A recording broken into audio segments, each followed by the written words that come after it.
మిమ్మల్ని ప్రెస్ మీట్కి పిలుస్తూ ఉంటా. ఈసారి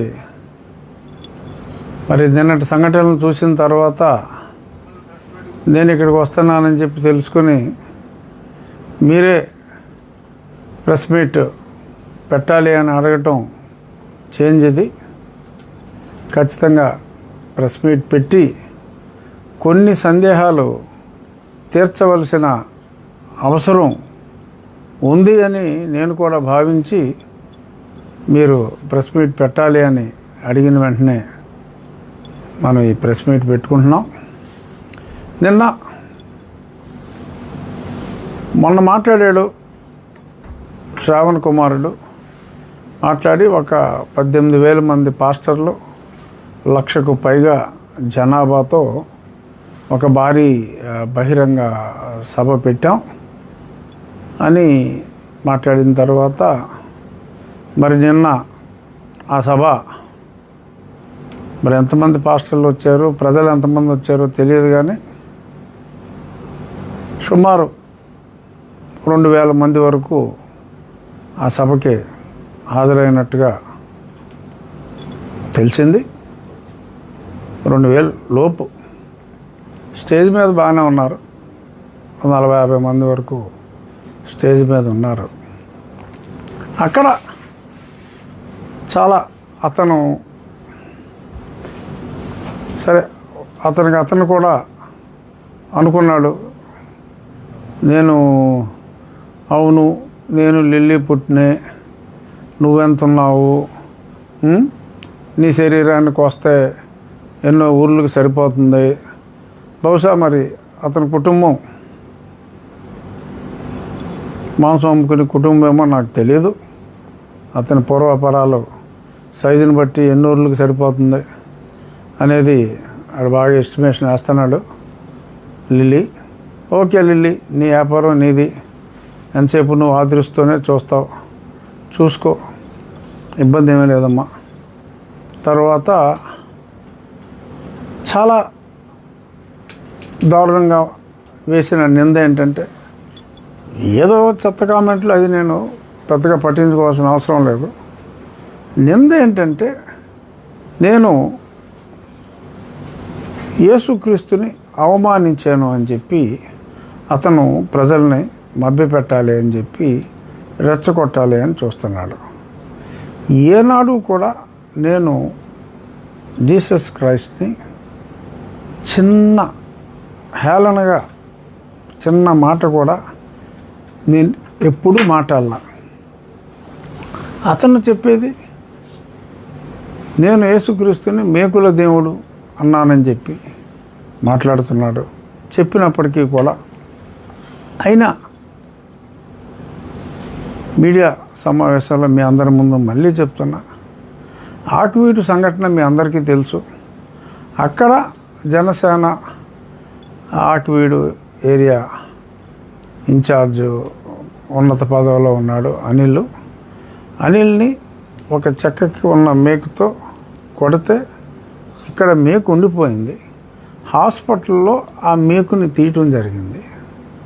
సో ఆ సంఘటన చూసి ఈ మేకులు కొడతాం ఏంట్రా బాబు, చాలా దారుణంగా ఉంది, మేకులు కొడతామని చెప్పి నేను మాట్లాడితే దాన్ని అండర్ప్లే చేస్తూ నేను మేకుల దేవుడు అన్నాను. అసలు మేకు ప్రసక్తి అక్కడ ఎందుకు వచ్చింది? ఇక్కడ కొంచెం 2 మిల్లీమీటర్లు అటు ఇటు అయ్యి ఉంటే ఆ వ్యక్తి చనిపోయి ఉండేవాడు. అసలు ఇక్కడ మేకు దిగబెట్టారు, ఈ మేకులు గొడవ ఏంటి అన్నదానికి జీసస్ క్రైస్ట్ని సిలువ వేయటానికి ఏమన్నా సంబంధం ఉందా? జీసస్ క్రైస్ట్ సిలువ చేతికి మేకు వేశారు. ఇక్కడ తలకి, నుదిటి మీద సో మేకు దగ్గొట్టారు. అసలు దానికి దీనికి సంబంధం ఉంది? నేను చెప్పింది ఇలా ఒక పార్టీ నాయకుడిని ఈ రకంగా చంపే ప్రయత్నం చేయటం అనేది చాలా తప్పు అని నేను చెప్తే, ఆ చంపే ప్రయత్నం గురించి, ఆ మేకు దిగ్గొట్టిన సంఘటన గురించి మాట్లాడకుండా ఎప్పుడో 2000 సంవత్సరాల క్రితం ఎక్కడో జెరూసలేంలోనో ఇజ్రాయెల్లోనో జరిగిన సంఘటనను తీసుకొచ్చి ఆ దేవుణ్ణి నేను అవమానించినట్టుగా మాట్లాడటం అనేది అది కావాలి అని చెప్పి కట్టుకథ అలాగా అతను అల్లి చేస్తున్నాడు. తర్వాత మైకులు మీరు పెట్టుకోండి, నేను ఇస్తున్నాను పర్మిషను, ఎవడట వస్తాడో చూస్తాను అంటే ఇంత కామన్ సెన్స్ లేకుండా ఒక వ్యక్తి మాట్లాడటం. సరే, ఎవడో మైక్ పెడతాడో నేను చూస్తాను పర్మిషన్ లేకుండా.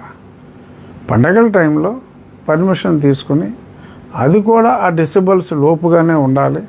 అనుమతి లేకుండా ఎవడైనా మైక్ పెడితే చట్ట ప్రకారం ₹1,00,000 జరిమానా, 5 సంవత్సరాల వరకు కూడా కారాగార శిక్ష చట్టంలోనే ఉంది. సో అంచేత పర్మిషన్ లేకుండా ఎవడైనా ఈ లిల్లీగాడు చెప్పాడనో ఇంకో సిల్లీగాడు చెప్పాడనో ఓన్లీ నియోజకవర్గంలో నేను దేవాలయాల్లోనూ తీసేశాను, అన్ని దేవాలయాల్లో అంటే అనుమతి లేకుండా ఉన్నవన్నీ, ఎవరికీ లేదు అనుమతి. అలాగే చర్చిల్లో కూడా తీసివేయటం జరిగింది. సో కాబట్టి వాడేదో చెప్పాడు, నేను చెప్తున్నానని ఎవడాడు? Who is he? After all that idiot has got 71 votes. ప్రతిపక్ష నాయకుడా? ఎవడతను? పైగా అతనేదో కాబోయే ఏంటది డిప్యూటీ చీఫ్ మినిస్టర్ అని అతను మాట్లాడాడు. నాకు అర్థం కాంది అతను చీఫ్ మినిస్టర్ని ఎందుకు మాట్లాడలేదు అనేది నాకు అర్థం కాల. అంటే ఎవరితో అతను పొత్తు పెట్టుకోవాలనుకుంటున్నాడు? అంటే మెయిన్ పార్టీ చీఫ్ మినిస్టర్ అవ్వాలి, మరి ఎవరితో పొత్తు పెట్టుకోవాలనుకుంటున్నాడు? డిప్యూటీ సీఎంకి ఎందుకు తనను తాను రెస్ట్రిక్ట్ చేసుకుంటున్నాడో తెలియదు. ఏదో తనకు తాను ఒక డిప్యూటీ చీఫ్ మినిస్టర్ లాగా నన్ను నాలుక కోస్తాను, ఇంకొకసారి దళిత క్రైస్తవుల గురించి మాట్లాడితే ఇంకొకసారి ఏంట్రా, నేను ప్రతిరోజు మాట్లాడుతాను దాని గురించి, మళ్ళీ మళ్ళీ మాట్లాడతాను. దళిత క్రైస్తవులకి రిజర్వేషన్స్ వర్తించవు అని చెప్పి సుప్రీంకోర్టు చెప్పింది. రాజ్యాంగంలో ఆర్టికల్ 341లో ఉంది. దాని గురించి మాట్లాడితే అది నాలుగు కోసేస్తానంటున్నాడు. It's a crime. ఇలాగా చంపుతానని బెదిరించటం, సమాధి కడతానని బెదిరించటం, these are all criminal activities. మరి అంత బరి తెగించి నరాడికి చెప్పా, నిన్న సోషల్ మీడియాలో కూడా పెట్టాను, నిచ్చినేసుకోవాలరా నువ్వు నా నాలుగు కోయాలంటే పుట్టినవాడుగా అని. అసహ్యంగా ఉంటుంది నేను అలా మాట్లాడాలంటే. కానీ పరిధి దాటి ప్రవర్తించేలాగా ఇలాగా చేయటం అనేది అది కరెక్ట్ కాదు. ఆ భాష తప్పు. నాలుగు కోసి ఏం చేసుకుంటాడు అనుకుంటే పవన్ కళ్యాణ్ గారికి పంపిస్తా అంట. మనం చాలా సినిమాల్లో చూసాం. ఏంటి, చాలా సినిమాల్లో, ఎస్పెషల్లీ క్రైమ్ సినిమాల్లో విలన్ గాడు ఆ హీరోని భయపెట్టాలి అంటే ఆ హీరోకి బాగా కావాల్సిన వాళ్ళని ఎవరినన్నా, వాళ్ళ తమ్ముడిదో అన్నయ్యదో ఎవరిదో చెల్లెలు భర్తదో ఏదో ఆ టైప్ హీరోకి క్లోజ్ క్యారెక్టర్కి ఏదో ఏదో ఏలో కాలో ఏదో తీసేసి పార్సిల్ చేసి పంపితే హీరో భయపడిపోతాడని చెప్పి వెళ్ళను అనుకుంటాడు. ఇక్కడ సరే నన్ను జీరో అనుకున్నాడేమో, మరి నా నాలుగు కోసి పవన్ కళ్యాణ్ గారికి పంపించేస్తే పవన్ కళ్యాణ్ గారు భయపడిపోయి ఆయన కూడా ఈ సనాతనవాదం నుంచి హిందుత్వం నుంచి భయపడి తెగిన నా నాలుక చూసి ఆయన భయపడి శ్రావణ్ కుమార్ గారు నన్ను క్షమించండి అని చెప్పి అడుగుతారని చెప్పి మరి లిల్లీ అనుకుంటున్నాడా అనేది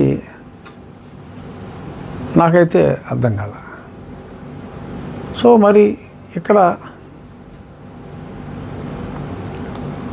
ఇటువంటి ఆరోపణలు చేసినప్పుడు as it comes under criminal activity. పొద్దున్న నన్ను అడిగారు, ఒకళ్ళిద్దరు ఫోన్ చేశారు, మీరేమైనా కంప్లైంట్ ఇద్దాం అనుకుంటున్నారా, వీడి మీద కంప్లైంట్ ఇద్దాం అనుకుంటున్నారా? ఎందుకంటే అతను ఒక హత్యకు ప్రేరేపించే విధంగా మాట్లాడాడు, సమాధి కడతానన్నాడు, నాలుగు కోసి వేరే వాళ్ళకి పార్సిల్ చేస్తానన్నాడు. మరి ఈ రకంగా వ్యక్తిగతంగా హింసించే విధంగా, ఇప్పుడు ఏదో నాకు ఏదో పందిలో ఉన్నామన్నాడు, ఏదో ఉన్నామంటే అది ఓకే, అది పరువు నష్టం. సో పరువు నష్టం కేసు వేసుకుంటాం, పరువే లేనివాడి మీద అసలు పరువే లేదు, ఎంతగానే వేస్తాం, ఏమని వేస్తాం. సో ఈ కేసులన్నీ వేస్ట్. కానీ ఇక్కడ మాట్లాడింది ఫిజికల్గా మాట్లాడాడు. సో ఫిజికల్గా మాట్లాడినప్పుడు కేసు పెడతావా అని నన్ను అడిగితే ఆలోచించాను నేను కూడా. కానీ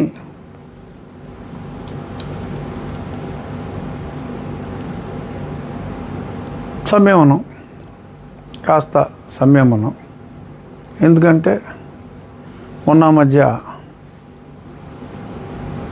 పవన్ కళ్యాణ్ గారు ఒక స్టేట్మెంట్ ఇచ్చారు. ఏమని చెప్పారు మీకు గుర్తుందా?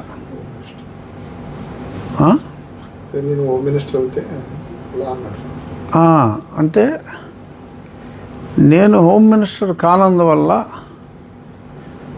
ఈ క్రిమినల్స్ ఎలా ఎవరెస్ట్ వచ్చినట్టు వాళ్ళు ఉన్నారు అని. అటువంటి క్రిమినల్ ఏడు బరి తెగించి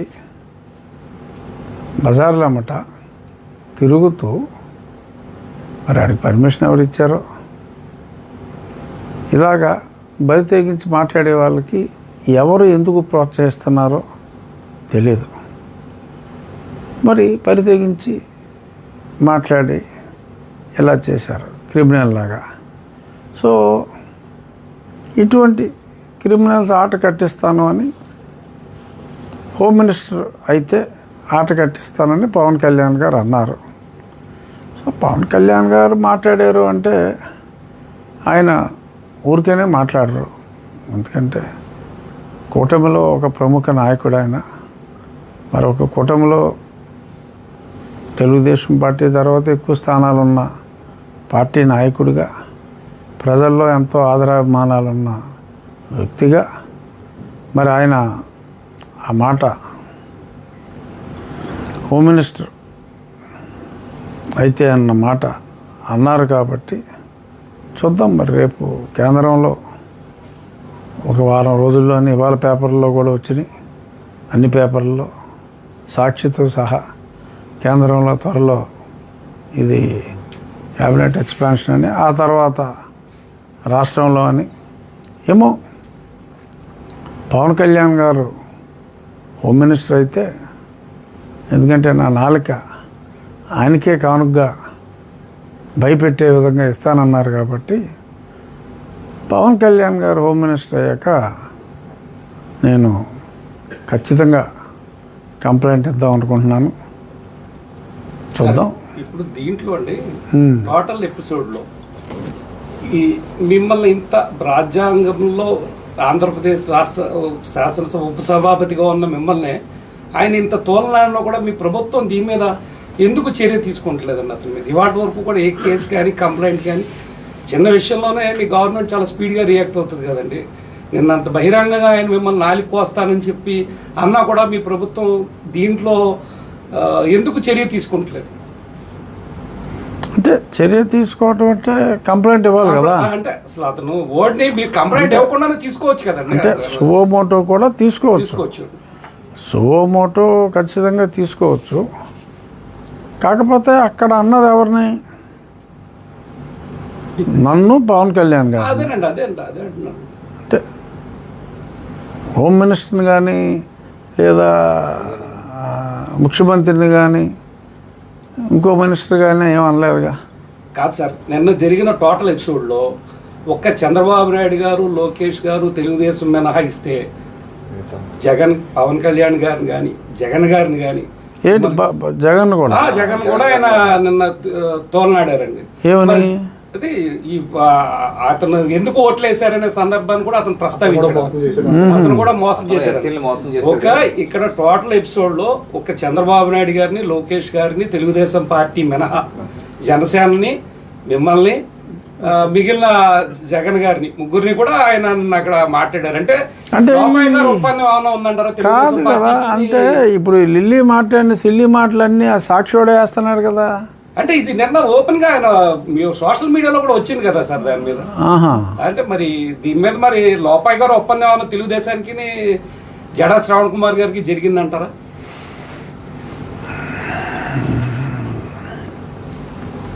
నాని గారు ఇప్పుడు ఇలాంటి ఇబ్బంది పెట్టే ప్రశ్నలే ఆయన ఎప్పుడు మీరు ఇలా ఇబ్బంది పెట్టే ప్రశ్నలే వేస్తున్నారు నాని. సో ఏంటి మళ్ళీ క్లుప్తంగా అడగండి ఒకసారి. ఇదే తెలుగుదేశం పార్టీ అగ్రనేతలైన లోకేష్ గారిని కానీ, చంద్రబాబు నాయుడు గారిని కానీ, తెలుగుదేశం పార్టీని ఎక్కడా కామెంట్ చేయలేదండి ఆయన. పోనీ మెచ్చుకున్నాడా? జనసేన పోనీ కామెంట్ చేయలేదు, పోనీ మెచ్చుకోలేదుగా. కామెంట్ అసలు వాళ్ళ ప్రస్తావన రాలేదు సార్, అక్కడ ప్రస్తావన తీసుకోలేదండి. తెలుగుదేశం పార్టీని మెచ్చుకున్నట్టే రకంగా ఏమన్నాడు? తెలుగుదేశం పార్టీ చూసి రారం చూసి నేర్చుకోవాలి అని రామారావు పార్టీ పెట్టిన కానీ పొగుడతాను.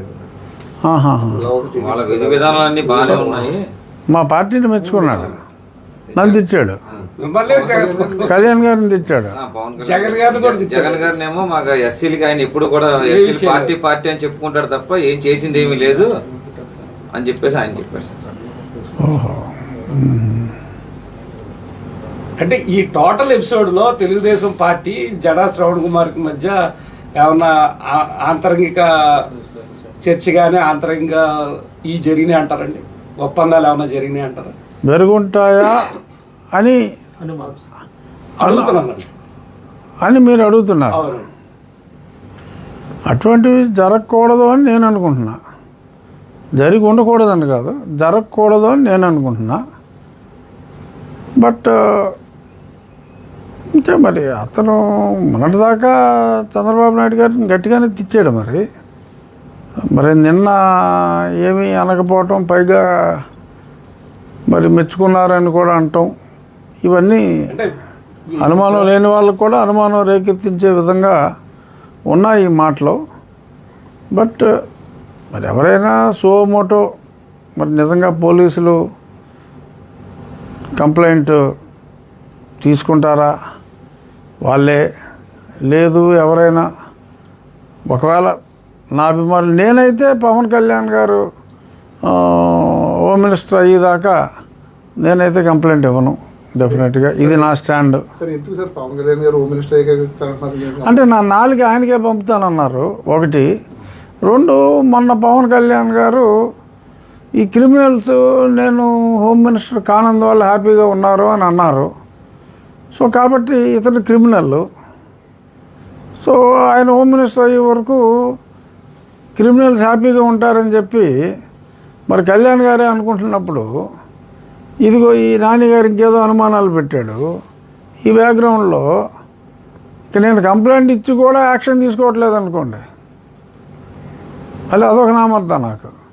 డిప్యూటీ స్పీకర్ స్థాయిలో ఉండి మీరు కంప్లైంట్ ఇచ్చినప్పటికీ కూడా మళ్ళీ ఏదో లేదని చెప్పి మళ్ళీ ఇది మళ్ళీ ఇలాగే ప్రెస్ మీట్ పెట్టమని చెప్పి ఇలాగే నన్ను అడుగుతారు.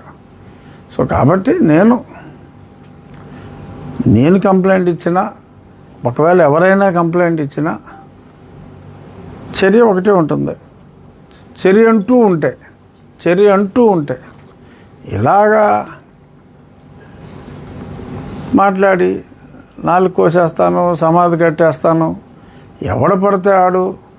ఇప్పుడు చట్టం అంత క్లియర్గా ఉండి సుప్రీంకోర్టు రూలింగ్స్ ఉండి ఎక్కడా కూడా ప్లేసెస్ ఆఫ్ వర్షిప్ దగ్గర మైకులు పర్మిషన్ లేకుండా ఉండకూడదు, పర్మిషన్ ఇచ్చినప్పుడు కూడా ఇన్ని డెసిబల్స్లో ఉండాలి అంటే నేను చెప్తున్నాను, వీళ్ళు కోరికేసుకో గొట్టంగాడు ఇటు చెప్పేయటానికి, నేను చెప్తున్నాను మీరు పెట్టుకోండి అని చెప్పి నోటికి వచ్చినట్టు మాట్లాడతాం, నాలుగు కోసేస్తానంటాం, సమాధి కట్టేస్తానంటాం, ఇటువంటి మాటలన్నీ కూడా మాట్లాడిన తర్వాత ఎటువంటి కేసు ఏమీ లేకుండా ఉపేక్షించటం. పైగా ఇవాడేమన్నా ప్రజానాయకుడు అంటే సార్ నా 71 కోట్లు వచ్చినాయి, మరి అలాగా మాట్లాడేస్తూ ఉంటే ఈ రకంగా మాట్లాడిన తర్వాత కూడా ఉపేక్షిస్తాయి. డెఫినెట్గా నాకు తెలిసి ఎవరొకరు కంప్లైంట్ ఇస్తారు నా తరఫున. నన్ను అభిమానించే వాళ్ళు, అతన్ని అభిమానించే క్రైస్తవులందరూ అతన్నే అభిమానిస్తున్నారని చెప్పి అతను ఒక అపోహలో ఉంటే ఖచ్చితంగా హిందువులందరూ నన్ను అభిమానించాలి.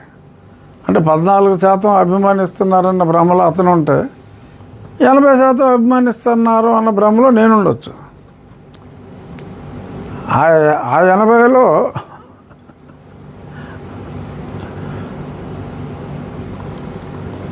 కొద్దిమంది అయినా కంప్లైంట్ ఇస్తారు డెఫినెట్గా. ఆ ఇచ్చిన కంప్లైంట్ని ఆ పోలీసులు సీరియస్గా తీసుకుంటారా మరి చూడాలి. మంచి ప్రభుత్వం అని అందరూ అంటున్నారు. సో మంచి అంటే ఇలాగా హింసని ప్రోత్సహించే, అంటే హింసని ఖండించని మంచా, ఇలా ఒక రాజ్యాంగబద్ధ పదవిలో ఉన్న వ్యక్తినే మరి ఈ రకంగా అది కోసేస్తాను ఇది కోసేస్తానని చెప్పి అంటూ ఉంటే మరి ఉపేక్షిస్తారని నేను అనుకోవట్లా కంప్లైంట్ అంటూ ఇస్తే. కానీ నేను మళ్ళీ చెప్తున్నా, నేను కంప్లైంట్ ఇవ్వను. నాకెందుకనో పవన్ కళ్యాణ్ గారు ఆ మాట అన్నారు కనుక ఆయన హోమ్ మినిస్టర్ అవుతారు అన్న, ఆయన్ని హోమ్ మినిస్టర్ చేస్తారు గౌరవ ముఖ్యమంత్రి గారు అన్న నమ్మకం ఇది. ఎందుకంటే డైరెక్ట్గా నాకు పవన్ కళ్యాణ్ గారికి లింక్ చేశాడు. జడ నాకు కళ్యాణ్ గారికి వేసాడు జడ ముడి. ఏంటి నాణాలు కోసి ఆయనకి కానుకగా పంపిస్తా అన్నాడు. సో డైరెక్ట్గా ఆయనకే పంపుతానన్నాడు కాబట్టి, సో ఇలాగ ఆయన ముఖ్యమంత్రి అదే ఆయన హోమ్ మినిస్టర్ గారు అయిన వెంటనే మనం హోమ్ మినిస్టర్ గారు నా 4 కోసి మీకే పంపుతానన్నాడు కానుకగా. సో ఈ కంప్లైంట్ని మీద మీరు చర్య తీసుకోవాలి అని చెప్పి, సో ఆయన ఎవరికైతే ఇవ్వాలనుకుంటున్నాడో సో వారికే నేను అంటే ఈలోపే నా 4 కోసి ఆయనకి పంపించేస్తాడేమో నాకు తెలీదు. ఇప్పుడు సాయంత్రం వచ్చేసి నిచ్చినేసుకుని నా మీద ఎక్కేసి ఆయన 4 కోసేసి ఏదైనా చేస్తాడేమో నాకు తెలియదు. ఒకవేళ అప్పుడు దాకా ఆయన నిచ్చినేసుకొచ్చి నా 4 కొయ్యకుండా ఉంటే డెఫినెట్గా నేను ఇలాగా, ఎందుకంటే ఇప్పుడు ఎవరో నా 4 టచ్ చేసినా ఆడే అన్నది అర్థమైపోతుంది కదా. ఇంకా దానికి అబ్బాయి నేను చేయలేదు ఎవడో చేశాడంట అనుకోడు లేదు. సో అంచేత ఖచ్చితంగా ఈలోపు అయితే ఎలాగో ఆడుకోసాడని అర్థం అవుద్ది. కానప్పుడు ఈ రికార్డులన్నీ ఉన్నాయి కాబట్టి పవన్ కళ్యాణ్ గారి సమయం నేను తీసుకుని, ఎందుకంటే డిప్యూటీ స్పీకర్గా I can call any minister to my chamber, but నేను ఒక కంప్లైనెంట్గా నేనే ఆయన దగ్గరికి, కంప్లైనెంట్గా అయితే నేను పిలవడానికి లేదు. అంచేత నేను వెళ్ళి అయ్యా ఈ రకంగా నా 4 కోసి మీకే పంపిస్తానన్నాడు. సో అంచేత నేను మీకే మొరపెట్టుకుందామని వచ్చాను, నా 4ని కాపాడండి అని చెప్పి ఇలా మీకు నా 4ని కానుకగా ఇద్దాం అనుకున్న వాడి మీద క్రిమినల్ చర్యలు తీసుకోవాలి అని చెప్పి నేను కోరుతాను. బట్ ఇందులో ఇప్పుడు న్యాయం జరగదా అని అంటే అప్పుడు ఫాస్ట్గా న్యాయం జరుగుతుంది అని నేను అనుకుంటున్నా. ఎందుకంటే ఇప్పుడు సునీల్ కుమార్ గారి మీద యాక్షన్ తీసుకోమని చెప్పి 2 ఏళ్ళు అయింది, ఇప్పుడు వచ్చి లేదు పెద్దగా. సో అలాగా ఏదో నెలలో తేలిపోద్ది కదా. ఆయన ఈ 3 పదవుల్లో ఈ 2 పదవుల్లోనే కంటిన్యూ అవుతారా, హోమ్ మినిస్టర్ అవుతారా అన్నది చూద్దాం. అవునప్పుడు అప్పుడు ఏం చేయాలో అందాక నా నాలుకని శ్రవణ్ కుమార్ బారి నుంచి ఎలా కాపాడుకోవాలి. ఆడవాడు తెలంగాణ నుంచి వచ్చాడు, వీడు లిల్లీగాడు నన్నే పంది అంటున్నాడు, ఆడు నాకన్నా డబ్బులు ఉన్నాడు.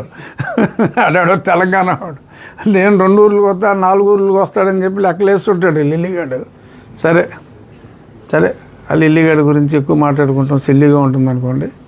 కానీ ఈ రకంగా ఎంత చౌకబారుగా ఓ పబ్లిక్ మీటింగ్ పెట్టి నేను ఇలా చేస్తా అలా చేస్తా డిప్యూటీ సీఎం అవుతా, తర్వాత ఎవరో ఒక ఆయన అతన్ని విపరీతంగా పొగిడాడు, ఎవరో ఫార్వర్డ్ కాస్ట్ ఆయన. అప్పుడు లిల్లీ హావభావాలు ఉన్నాయి, అది చూశాను నేను. నిజంగానే ఏదో అయిపోయినట్టు అసలు నిజంగా ఆ ఫీలింగ్స్ అనేది అసలు వర్ణనాతీతం. సో ఆ వర్ణించిన వ్యక్తికి అంతకంటే పూర్తిగా అలా పొగట్టం ఎవడి వల్ల కాదు. ఆ ఆనందం కూడా ఆ పోడిన 3-4 నిమిషాలు లిల్లీ ఫేస్ చూస్తే ముచ్చటేసుకొచ్చింది. మీరు కావాలంటే మళ్ళీ చూడవచ్చు.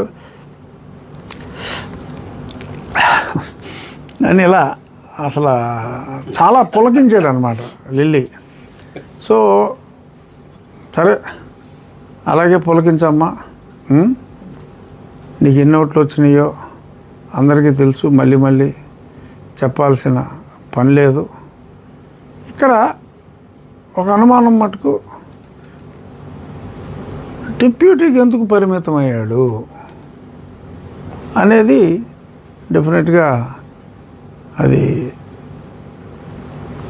రాష్ట్ర ఒప్పందం ఉందా అని అడిగాను సార్ ఇందాక. ఎందుకు అదే ఆలోచించే కొద్దీ ఎమ్మెల్సీ ఇచ్చి ఆయన డిప్యూటీ చేసి సరే ఏమో ఏదో రవిగాంచ్ అనే చోట కవిగాంచని మీ జర్నలిస్టులతో చాలా రిస్కు. సో ఎనీహో ఏదో మాట్లాడితే ఏదో మాట్లాడానని కూడా రాసేస్తారు మీరు. సో వీడియో ఉంది కాబట్టి అలాంటి అపార్థాలు మాట్లాడటానికి ఏమి ఉండకపోవచ్చు. బట్ చూద్దాం, వాడు చెప్పాడు కదా అని చెప్పి పోలీస్ అనుమతి లేకుండా ఉండి నియోజకవర్గంలో మైకులు పెడితే చూద్దాం ఎంతమంది.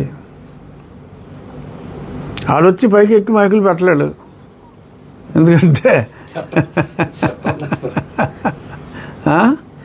ఎనీహౌ చూద్దాం. నేను మెయిన్ మీ ఉద్దేశం కూడా నిన్న తిట్టిన తిట్ల గురించే ప్రెస్ మీట్ అడుగుంటారు. సో మీ కడుపు నిండిందా? డిప్యూటీ అన్నా కానీ మాకు నిన్నట్లేదండి. అదే మరి డిప్యూటీ కళ్యాణ్ గారి పదవి కోరుకుంటున్నాడు.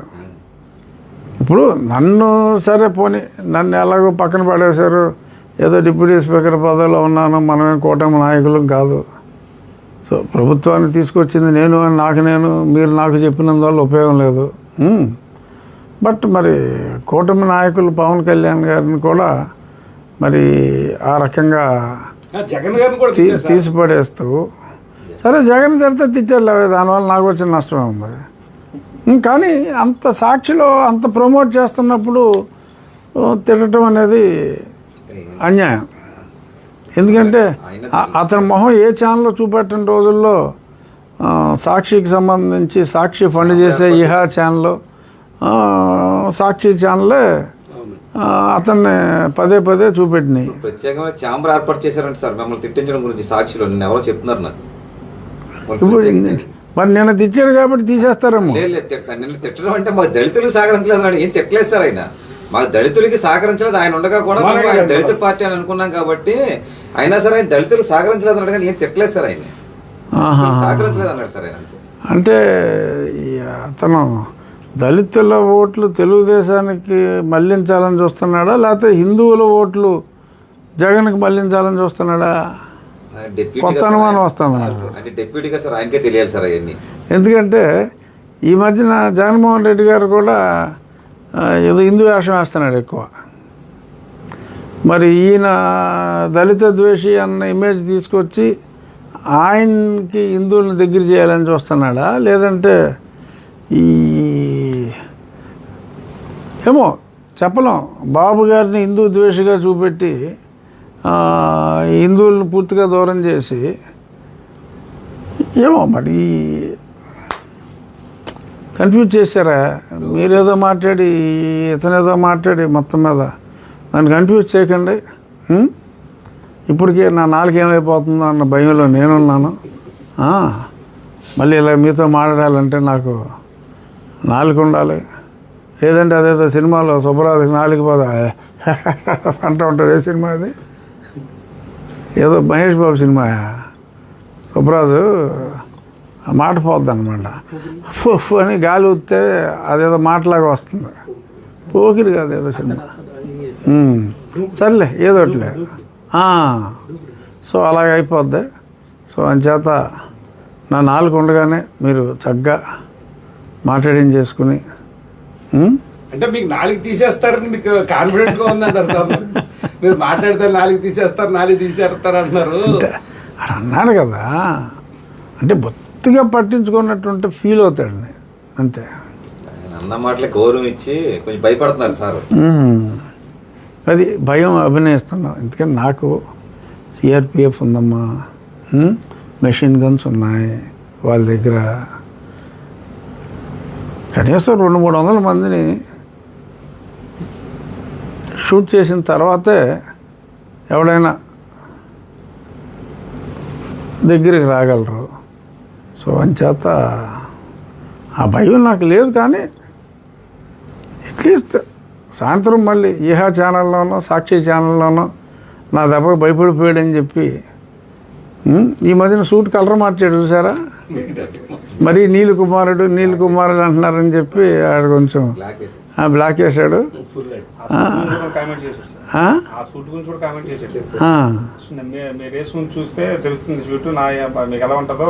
డెఫినెట్గా ఇప్పుడు మరుగుజ్జోడు సూట్ వేసుకుందానికి నేను సూట్ వేసుకుందానికి తేడా ఉండదంట. ఆడు చెప్పిన దాంట్లో తప్పే ఉంది. కరెక్ట్గా చెప్పాడు. కాకపోతే ఆడి మీద నాకుంటే ఎక్కువ పడుద్ది. ఆడికి మీటర్ చాలు ఇంత ఉంటాడు ఆడు, నాకు 2 మీటర్లు ఆడద్ది. మరి హైట్ ఉందా వెయిట్ ఉంది కదా, తప్పేం మాట్లాడాడు పాపం. నాకు చిన్న గుడ్డ సరిపోద్దురా సూట్కి, నీకైతే భీమవరం షాపులన్నీ కావాలన్నాడు. అంటే భీమవరం అంటే అంత చిన్న ఊళ్ళో ఉంది ఆడికి. భీమవరంలో 2 మీటర్లు దొరకదా? భీమవరం గురించి తెలియదు ఆడికి. ఆడికి ప్యాంట్కి అండర్వేర్కి దేనికి పెద్ద తేడా ఉండదు కదా. సరే ఎనీ ఆడి సంస్కారహీనుడు. మన సంస్కారం మర్చిపోకూడదు కాబట్టి ఎందుకంటే ఎక్కువ మాట్లాడకూడదు. ఇంకేమన్నా సందేహాలు ఉన్నాయా? దీని మీదే సార్ చంద్రబాబు నాయుడు గారిని కానీ లోకేష్ గారిని కానీ కోరి బాబే వదిలేరా బాబు ఇంకా దాన్ని. ఈ అనుమానాలు తగలయా? సో అంటే అనుమానం రావడం సహజం. కానీ డెఫినెట్గా అటువంటి యూజ్లెస్ ఫెలోతో ఎవరు కూడా మాట్లాడరు. అనుమానం రావడం సహజం. అనుమానం వచ్చే విధంగా అతను ఆ ట్రిక్ ప్లే చేసి ఉండొచ్చు అంతే తప్ప అనుమానాలు మీరేమీ పెట్టుకోవద్దు. ఖచ్చితంగా వీలైనంత త్వరలో నేను కంప్లైంట్ ఇచ్చే అవకాశం నాకు వస్తుందని ఊహించుకుంటున్నా. అది మెయిన్. Thank you. థ్యాంక్ ఈ వీడియో మీకు నచ్చినట్లయితే లైక్ చేయండి, షేర్ చేయండి, సబ్స్క్రైబ్ చేయండి. మరిన్ని అప్డేట్ల కోసం మా వాట్సాప్ ఛానల్ను ఫాలో చేయండి.